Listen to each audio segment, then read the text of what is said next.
안녕하세요. 메콩광 오리알 라오 코리아입니다. 오늘은 한국에 와서 방송을 만들고 있습니다. 오늘은 라오스에서 사업 창업을 하시는 분들이 목표는 다양하지만 공통적으로 한번 짚어볼 내용을 체크해 보도록 하겠습니다. 오늘 할 얘기는 가장 기본적이고 원론적인 이야기지만 많은 분들이 간과하고 넘어가는 것 같아서 오늘 이야기를 해보려고 합니다. 첫 번째, 물류 운송에 관한 이야기입니다. 라오스의 가장 큰 특징은 바다가 없다입니다. 동남아 메콩강 유역 5개국 중에 유일하게 바다가 없는 국가입니다. 따라서 한국에서 라오스로 물건을 가져오려면 대부분 태국 방콕 램차방항을 거쳐 육상을 통해서 비엔티안으로 상품을 운송하게 됩니다. 이러한 상황이다 보니까 한국에서 태국 방콕까지 오는 해상 운임보다 방콕에서 비엔티안으로 오는 육상 운임이 2배 가까이 비싸게 발생하고 있습니다. 또한 라오스의 경제 특성상 수출 물량보다 수입 물량이 2배 가까이 많아서 빈 컨테이너가 발생한다고 합니다. 이러한 빈 컨테이너의 발생은 또다시 물류 비용의 상승으로 이어지고 있어서 주변국 베트남과 중국, 태국에 비해서 월등하게 물류 비용이 높습니다. 따라서 라오스 상품을 한국에 수출을 하든 한국 상품을 라오스로 가져오든 수출업자나 수입업자들은 항시 물류비에 대해서 많은 고민을 하게 됩니다. 오늘 제가 라오스 물류 상황과 통관에 대한 이야기를 하려고 하면 아마 1시간을 해도 끝이 안 날 것 같습니다. 오늘은 간단하게 라오스 물류 상황을 한번 짚어보는 차원에서 넘어가도록 하겠습니다. 두 번째가 라오스 전력에 대한 얘기입니다. 제조업이나 전기가 많이 들어가는 사업을 준비하시는 분들은 라오스 전력 상황이 좀 궁금하실 텐데요. 아시다시피 라오스는 메콩강을 이용해서 많은 수력 발전을 하고 있기 때문에 동남아의 배터리라고도 불리는 나라라서 전기 생산량은 상당히 많습니다. 따라서 전기에 대한 걱정은 그렇게 크게 안 하셔도 될 것 같습니다. 일반적으로 소매업이나 서비스업을 하시는 작은 매장을 하시는 분들은 가끔 정전 사태가 일어나는 것 이외에는 큰 문제가 없기 때문에 그렇게 신경을 쓰지 않으셔도 될 것 같습니다. 세 번째가 라오스 통신과 인터넷 상황입니다. 요즘 인터넷 속도와 인터넷 상황은 작은 사업을 하시든 큰 사업을 하시든 개인적으로도 모두 관심을 갖게 되는 내용인데요. 한국의 인터넷 속도가 워낙 빠르다 보니 다른 외국에 가도 한국만큼 빠른 나라가 없기 때문에 어느 정도 불편을 감수해야 된다는 생각을 합니다. 하지만 라오스 인터넷 상황은 상당히 좋지 않은 편입니다. 저도 온라인 사업에 많은 관심을 갖고 있기 때문에 인터넷을 통해서 일을 많이 하고 있는데요. 인터넷 속도가 너무 느려서 정말 답답하고 일의 그 효율이 나질 않고 있는 상황입니다. 저도 인터넷 콘텐츠 사업에 관심이 많아서 다양한 시도를 해봤는데요. 온라인 속도가 좀 나오지 않기 때문에 많은 어려움을 겪었습니다. 하지만 돈을 좀 많이 내면 빠른 속도의 인터넷을 사용할 수 있는데요. 그마저도 한국에 비한다 그러면 너무 열악한 실정입니다. 따라서 온라인을 기반으로 한 사업을 준비 중이신 분이 계신다 그러면 라오스 온라인 상황을 중점적으로 꼭 좀 챙겨보셔야 됩니다. 라오스에서 온라인 관련 사업은 비전이 있는 사업이 아닌가 생각을 합니다. 저 또한 2016년부터 계속해서 라오스 온라인 시장을 보고 중점적인 사업 준비를 하고 있습니다. 네 번째, 원부자재 조달에 관한 이야기입니다.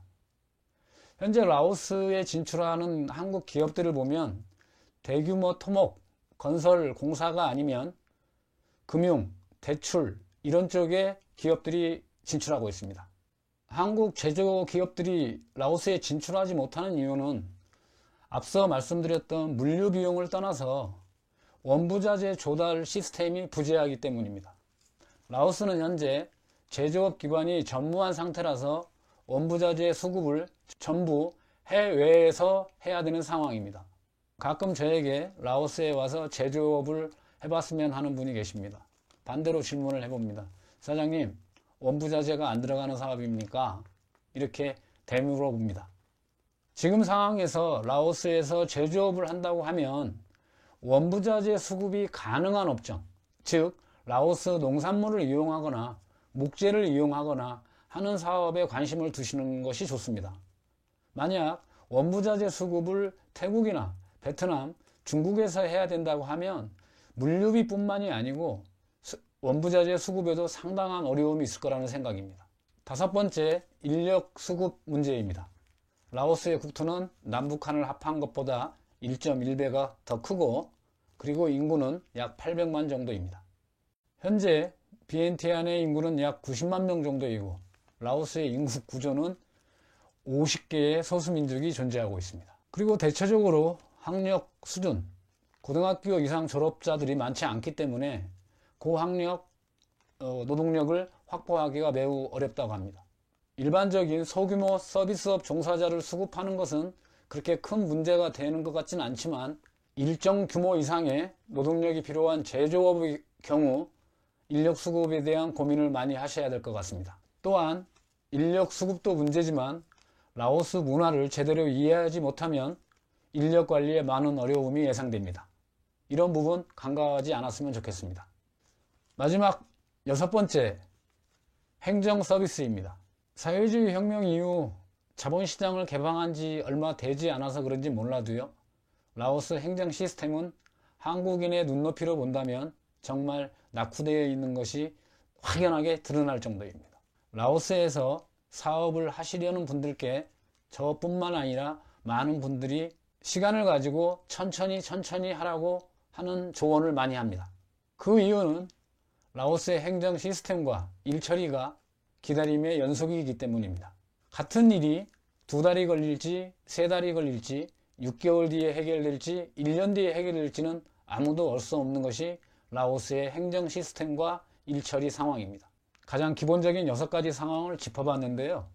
이러한 어려움에도 불구하고 라오스 사업 관련 정보를 찾아보면 이런 얘기들이 많이 나옵니다.